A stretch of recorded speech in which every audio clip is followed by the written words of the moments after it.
J'ai labouré cette terre, comme mon père avant moi.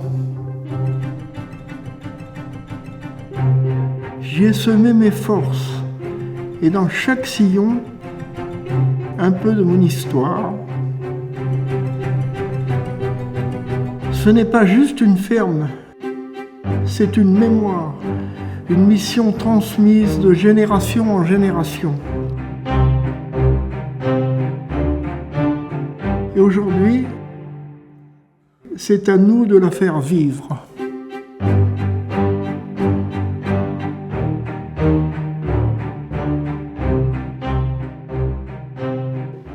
Je suis né en 1941 sur la ferme. Je suis devenu agriculteur en 1966 en société avec mon père. En 1969, je suis devenu agriculteur à titre personnel. Enfin, avant, je travaillais en tant qu'aide familiale avec mon père. En 1966, on a fait un partage de l'exploitation, donc j'étais associé jusqu'en 69. Et en 69, je suis devenu exploitant individuel. Mon père a pris sa retraite. Et moi, je suis arrivé en 2001 et j'ai prévu de partir en 2025 pour laisser la place à Benjamin. Alors moi, je suis installé depuis 2018, mais dans le Loir-et-Cher. Donc on attend 2025 pour vraiment récupérer les lieux. Donc on voit que c'est une histoire de transmission. Chacun a bossé avec son papa. Il a monté l'irrigation en 70. C'est là que tu disais qu'en 76, c'est une année de sécheresse. Et en 76, tu as essayé de dire bon, faut que je trouve d'autres cultures pour donner de la rentabilité à l'exploitation. Et donc, tu as cherché des contrats de semences. Donc avec mon beau-frère, on a décidé d'investir parce que lui est parti aussi en même temps que moi sur les carottes. J'ai continué à faire des céréales, des betteraves, des carottes.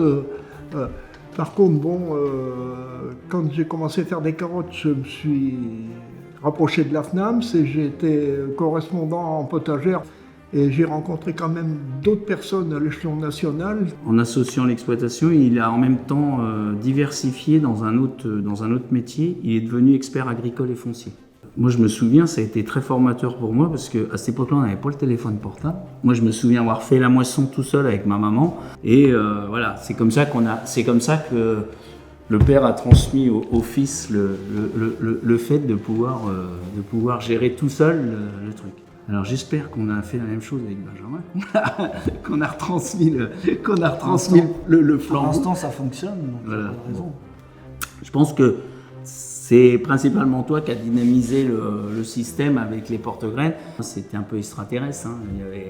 On est dans la Beauce ici. La rotation des exploitations dans ces années-là, c'est pas compliqué. C'est blé dur, maïs. Et donc on a gardé ce challenge de la semence. Et donc ce que papa m'a transmis le fait d'aller à la FNAMS.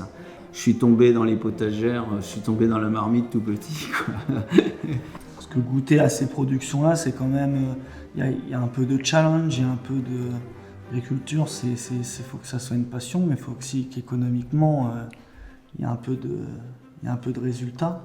Et le fait de faire des carottes ou d'autres productions de porte-graines, alors que ça soit potagère ou autre, il y a un petit côté challenge, il y a un petit côté être meilleur que le voisin ou être meilleur que le père aussi. Après, moi, j'ai pas connu les mêmes difficultés qu'il y avait avant, mais nous, on a la chance que la mécanisation, aujourd'hui, le matériel a pris une évolution plus importante. Les structures ont changé, on est sur des structures qui sont plus importantes, avec beaucoup plus de diversification peut-être dans la culture. En fait, on a amélioré l'outil de production. À l'époque, papa, il n'y avait pas de salariés. Ça, c'est la différence générationnelle, ça.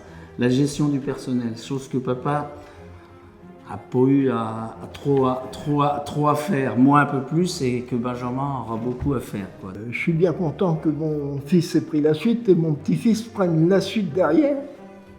Quand on est agriculteur, on est quand même terrien. Papa a continué, après il a fait les oignons. Et c'est toujours celui d'avant qui apporte à l'évolution pour le suivant. Donc, un agriculteur, ça travaille pour ses enfants, pour les générations suivantes. Et puis, peut-être un peu caractère familial. C'est là depuis 1910. Ça m'embêterait que ça s'arrête après moi, quoi.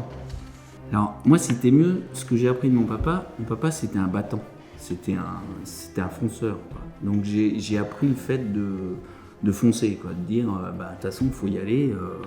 On n'a pas le choix. Faut trouver d'autres cultures. Faut faire. Faut pas s'occuper du qu'en dira-t-on. Faut foncer. Avant, c'était beaucoup plus dur. Ta vie, elle était centrée sur ton boulot. Et aujourd'hui, moi, je veux me libérer plus de temps. T'as envie de faire partie un peu du foyer aussi. Mais il faut toujours croire dans ce qu'on fait. Si on ne croit pas à ce qu'on fait, on est perdu. Hein. Et je l'ai dit souvent, il faut faire un métier qu'on aime. Si on se lance dans l'agriculture, il faut avoir envie de l'agriculture. Il faut y croire, sinon c'est pas la peine. Hein. Le métier étant difficile, il y aura de plus en plus de contraintes, donc il faut pouvoir passer par-dessus toutes ces contraintes. Je pense que tu étais passionné avec du résultat et novateur, je pense. On ne peut pas dire le contraire. Et tu faisais partie de beaucoup de choses, hein, du centre de gestion au Crédit Agricole, à la FNAMS, tu étais en même temps expert agricole et tout. Donc tu avais une casquette qui était quand même relativement chargée. Tu avais la capacité à pouvoir... Enfin, j'ai été beaucoup encouragé par mon épouse quand même, parce qu'elle m'aidait beaucoup. Et... Il y a toujours une femme derrière. Derrière un paysan, il y a toujours une femme. Il faut quelqu'un qui bat la mesure. Et la note est donnée. Et une femme à caractère en général.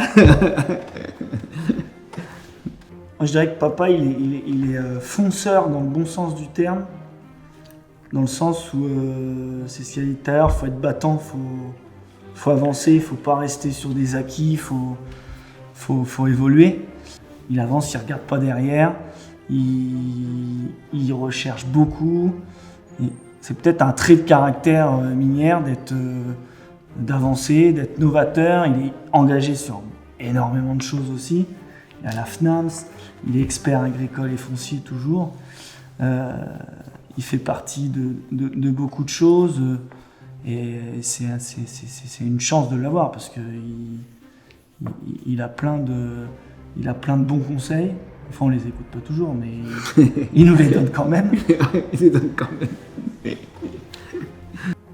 La FNAMS m'a beaucoup apporté déjà du côté technique, tous les conseils techniques et même les conseils économiques, puisqu'il y avait des études de savoir ce qui était rentable ou pas rentable. Donc ça m'a apporté beaucoup de ce côté-là. Après, il y a eu les contacts, les rencontres. Tous les ans, on se rencontrait à l'Assemblée Générale, on allait visiter à Brin le centre d'essai. Tout ça, c'est des contacts qui sont très, très favorables et qui apportent beaucoup de plus-value au métier, je pense. Il y a une évolution dans les outils et la FNAMS, c'est certainement l'une des plus belles, des plus beaux outils que nous, on a pu utiliser en tant qu'agriculteurs, parce que c'est vraiment un outil technique. Et on a besoin de les avoir, tous ces gens qui sont autour de nous pour que notre business puisse marcher, quoi. Sinon, ça ne marche pas. À partir du moment où tu sèmes une graine, aujourd'hui, on le voit bien, hein, c'est le point de départ de tout. Donc, ça sera obligatoirement un métier d'avenir. Et qui sera de plus en plus, à mon avis, de plus en plus important.